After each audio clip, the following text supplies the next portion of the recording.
BGT news, सच की तलाश में बढ़ते कदम। फिरोज शाह मेहता, पंडित जवाहरलाल नेहरू, मोतीलाल नेहरू, महात्मा गांधी, तमाम ऐसे नेता हैं जिन्होंने अपना जीवन इस राष्ट्र के लिए समर्पित कर दिया। संबोधन की इसी कड़ी में हमारे प्रिय नेता आदरणीय इमरान मसूद जी हमारे बीच में उपस्थित हैं। मैं उनसे भी आग्रह करूंगा कि उपस्थित लोगों को संबोधित करें। आदरणीय श्री इमरान मसूद।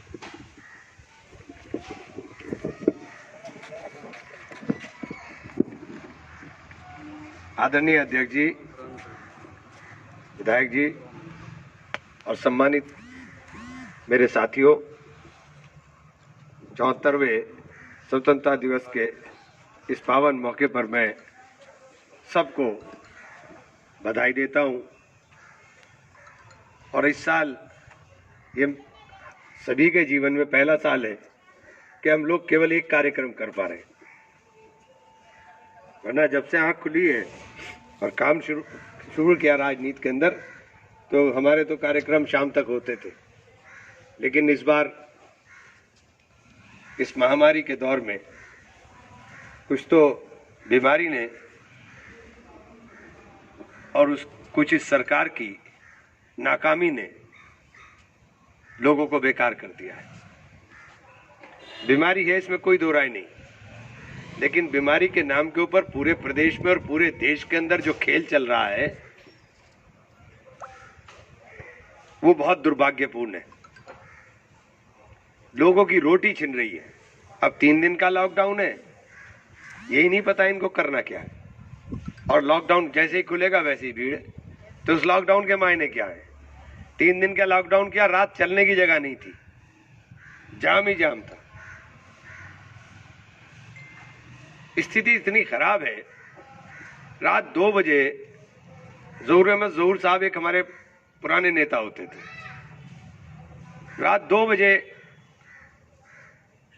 मुझे दरवाजा खटखटाने की आवाज आई। मैं बाहर निकल कर आया तो उनके रिश्तेदार खड़े हुए। उनकी बेटी को हार्ट की प्रॉब्लम थी, वो मुलाना ले गए और वहां कोरोना पॉजिटिव हो गई। और कोरोना पॉजिटिव होके वो लोग ले आए और पीजीआई में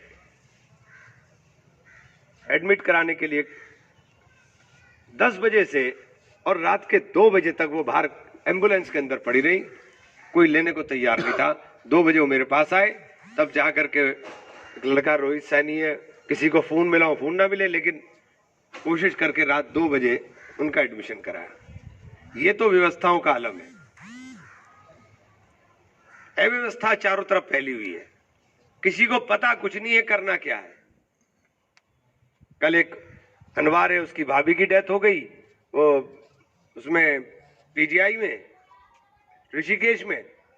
ये नहीं पता कि किस तरह लानी है डेड बॉडी, क्या होना है, किसी को नाम नहीं पता। सिटी मजिस्ट्रेट को कहा कि साहब मैं बताता हूं, बताने का मतलब ही नहीं है। ऐसी सरकार चल रही है कि लूट मचा रखी है, लूट मची हुई है। और ये जो सो कॉल्ड व्हाइट कॉलर बने हुए हैं अपने आप को, इनके कच्चे छिट्टे जिस दिन ये हटेंगे सत्ता से खुल खुल कर आएंगे। इन्होंने अपने लोगों को, जो मोदी ने नारा दिया था आपदा को अफसर में बदलना है, उनके लिए अफसर में बदल दिया और आपको राम नाम का झुंझुना पकड़ा दिया कि आप हिंदू मुसलमान पे लड़ते रहिए। अरे भाई, राम का मंदिर बना है, सबको स्वागत करना चाहिए। सुप्रीम कोर्ट के आदेश को मानने की पहले दिन से देश के अंदर एक आम राय थी कि जो भी सुप्रीम कोर्ट का आदेश होगा हम उसको मानेंगे, और हमने सुप्रीम कोर्ट के आदेश का स्वागत किया। फिर ये राम मंदिर के ऊपर ड्रामा क्यों कर रहे हैं भाई? और कौन ड्रामा कर रहे हैं? आप मुसलमान का नाम ले रहे हैं। सबसे पहले बयान दिया एक साजिद रशीदी नाम के आदमी ने कि मंदिर तोड़ करके हम दोबारा मस्जिद बनाएंगे। वो कौन है साजिद रशीदी भाई? वो साजिद रशीदी मोदी का पिट्ठू है, मोदी के साथ उसके फोटो है। दिल्ली चुनाव में भारतीय जनता पार्टी का दाढ़ी लगा करके मौलाना बन करके कैंपेन करने वाला आदमी है, जिसने दिल्ली चुनाव में खड़े होकर के भाषण दिए भारतीय जनता पार्टी के साथ। ये 5-7 किराए के मुल्ला पकड़े और इनसे बयान दिलवा दिया और लोगों में नफरत फैला दी। इसके अलावा कुछ काम नहीं है, इसके अलावा कोई काम नहीं है देश में। आप बजाते रहिए धर्म के नाम पर झुंझुना, आपको झुंझुना दे दिया है। ना आप रोजगार पे सवाल करें, ना आप देश की सुरक्षा पे सवाल करें। और अगर आप सवाल करेंगे तो आप देशद्रोही हैं।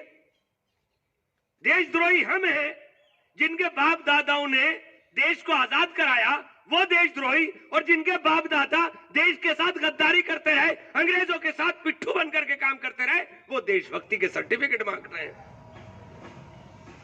आपको अपने इतिहास का पता नहीं, आप इतिहास नहीं जानते, अपने इतिहास देखिए उठा करके। लेकिन आज सवाल करना सबसे बड़ा जुर्म है। आप सवाल मत करिए, आप मत सवाल करिए कि बेरोजगारी क्यों आ गई। आपको जो नफरत का झुंझुना पकड़ाया है, आप उसी के नशे में झूमते रहिए। आपसे ही सवाल पूछ रहा हूं, सवाल सीधा सा है, कारोबार किसका बंद हुआ भाई? कारोबार हिंदुस्तानियों का बंद हुआ या मुसलमानों का बंद हुआ? हिंदुस्तानियों का कारोबार छीन लिया। उस हिंदुस्तानी के अंदर हिंदू भी, मुसलमान भी, सिख भी, ईसाई भी। दुकान में सामान नहीं बिक रहा है। 8 महीने से रोटी के लाले पड़ गए। लोग सवाल करना शुरू कर दिए थे, तो राम मंदिर के नाम पर लोगों को उलझाने का काम कर रहे हो। अरे हम राम मंदिर का स्वागत कर रहे हैं। हमने तो पहले दिन कह दिया था, पार्टी ने हमारी पहले दिन कह दिया था कि हम किसी भी सूरत में देश के उस संविधान से चलाने की बात करते हैं। और देश का संविधान सर्वोच्च संस्था जब हमारी सुप्रीम कोर्ट ने आदेश दे दिया, हम उसके आदेश को माने। इसमें कौन सी बात थी नहीं, कौन सी नई बात पैदा कर दी। लेकिन क्योंकि इतना करने के बाद भी उन्माद पैदा नहीं हुआ, फिर ये साजिद रशीद जैसे लोग इकट्ठा हुए, फिर ये ओवैसी जैसे लोग बोलेंगे जो भाजपा अपनी जेब में रखकर फिरती है, फिर ये उनसे बुलवाएंगे और फिर उनसे बुलवा करके जहर बोएंगे। क्या हुआ बेंगलुरु के अंदर? क्या हुआ बेंगलुरु के अंदर? पूरा बेंगलुरु जला। इंतजार करती रही सरकार। आज सल्लल्लाहु अलैहि वसल्लम की शान में गुस्ताखी करने वाले को किसी सूरत में बर्दाश्त नहीं करेंगे। उसकी गिरफ्तारी होनी चाहिए थी, लेकिन शहर जलवाने के लिए उसकी गिरफ्तारी रोके रखी गई। पहले दिल्ली दिखाओ, फिर करेंगे काम। सारा शहर जला दिया। कांग्रेस पे इल्जाम। अरे वो भतीजा था, लेकिन कांग्रेस में नहीं है, वो भाजपा का नेता है। 15 साल से चाचा से मिला नहीं, लेकिन नफरत फैलानी है। फिर कार्रवाई क्यों नहीं करते थे? तुरंत कार्रवाई करनी चाहिए थी। अगर वो कांग्रेसी था तो तुम्हारे पास तो बहुत अच्छा मौका था, उल्टा लटका देते ले जा करके, लोग भी ना भड़कते, हंगामा भी ना होता। लेकिन लोग दिल्ली दिखाने के लिए भैया देश में बैठे हुए। हम सबसे निवेदन करना चाहते हैं, क्योंकि आज माहौल है, देश शांति के साथ चलेगा, भाईचारे के साथ चलेगा, मोहब्बत के साथ चलेगा। देश चलेगा गांधी के रास्ते पर, देश गॉडसे के रास्ते पर नहीं चल सकता है।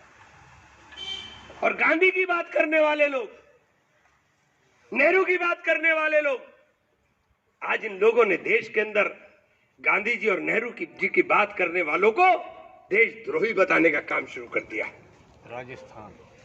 राजस्थान के अंदर आप बोल ही रहे हो, राजस्थान में मुंह की खाई। गहलोत साहब के सामने मुंह की खाकर आए, कोरोना उसी दिन ठीक हो गया अमित शाह का। कहने लगा मेरा कोरोना ठीक है।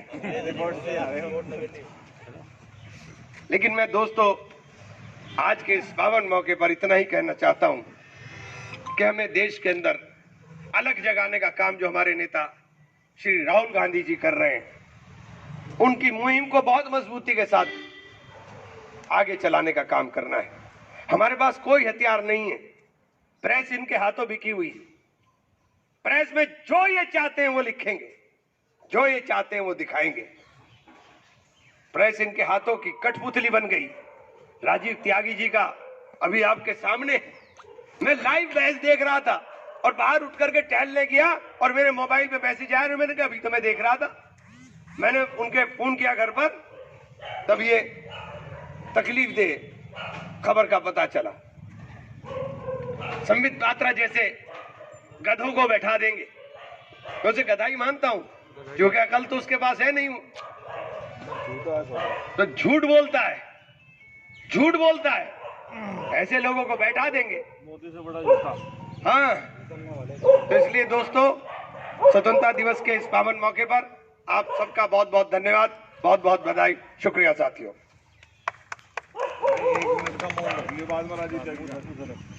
धन्यवाद आदरणीय इमरान मसूद साहब। साथियों, 74वें स्वतंत्रता दिवस पर इसमें कोई दो राय नहीं कि दो जुर्म हिंदुस्तान में सबसे बड़े बन चुके हैं, एक सवाल करना और दूसरा मुसलमान होना। भारतीय